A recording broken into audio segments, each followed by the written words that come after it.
Poly Pomona. Most of our rover's main subsystems have been modified, improved, and/or redesigned for a more robust or novel approach to each mission. This includes a new robotic arm, a new science module for sample collection and analysis, and a total overhaul of our rover's internal hardware.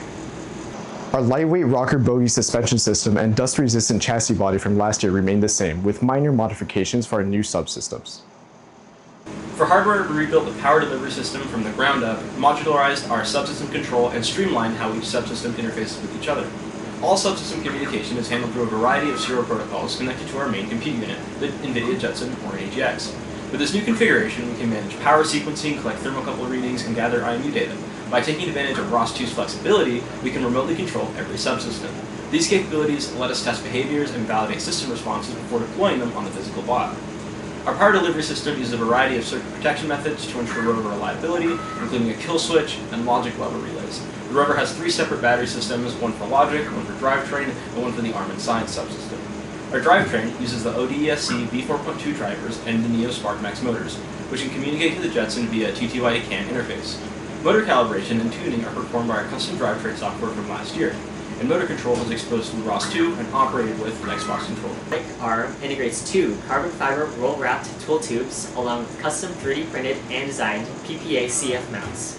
This shift in material harnesses the superior strength-to-weight ratio of carbon fiber, allowing the arm to be lightweight but strong enough to lift 5 kilos. After doing static and dynamic calculations, our second and third axis motors can produce up to 182 and 86 Newton meters respectively. These harmonic reducers feature a reverse backlash of 15 arc seconds for hard precision. The internal brake also helps save precious energy and safely keeps the arm upright if there is no power. For our fourth and fifth axis, our 3D printed differential gearbox allows the wrist to move with minimal backlash in both pitch and roll directions. This allows the end effector to reach any position within the workspace. This year, we transitioned from a 2-prong design to a 3-point contact claw for our end effector.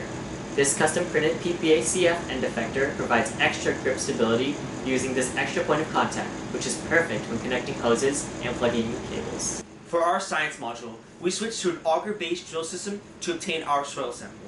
After selecting a site, the drill and platform descend to dig 10 centimeters below the surface, and the dirt is deposited into our sealable cache system. Once full, the cache is then flooded with isopropyl alcohol, as well as Sudan-3, which is a dye that dissolves in fats rather than water. Then, it is mixed by a magnetic stir and sent to our spectrophotometer to be analyzed for lipid content. Using a Geneva gear, our sample rotation sensor can hold up to 4 different cuvettes, allowing our system to obtain both baseline and sample data. Our second life detection method is our UV spectroscopy system.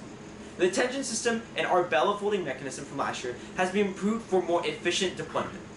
After a curtain descends over a rock sample and envelops it in complete darkness, the spectroscopy box activates and shines UVA and UVB spectrum light, and then proceeds to take a picture, which can then be analyzed for magnetite and carbonite structures left from magnobacteria and water. Due to increased compute power this year, we can implement more advanced features across the board for our ROS2 software stack. We can stream 6 concurrent video streams for greater awareness during teleoperation using a new operator interface built on Foxglove. Our autonomous system this year builds upon our NAV2 stack, which along with an outdoor optimized lift camera allows us longer and more detailed cost maps, greatly advancing our autonomous capabilities. One of our focuses this year was greater synergy with our software and hardware systems, which resulted in a full physics and control simulations in ROS2 using GZSim. This allows us to test and visualize the development for the ARM and navigation packages while the systems are being built. The ARM motion planning system is now integrated with our software stack as a whole, allowing us to control the ARM based on computer vision feedback. This enables us to tackle complex mission objectives, such as typing on a keyboard and picking up mission objects. Our communication subsystem uses 2 Ubiquiti AC bullet radios to establish a dedicated point-to-point wireless link between the rover and ground station. The ground station radio is configured as an access point, while the rover's radio operates within station mode and connects directly to the network. For positioning, we're using a U-Blox ZF9P GNSS module. This provides high-precision enhanced dead rocking data to the Jetson. The data is then transmitted to ground station for monitoring and navigation.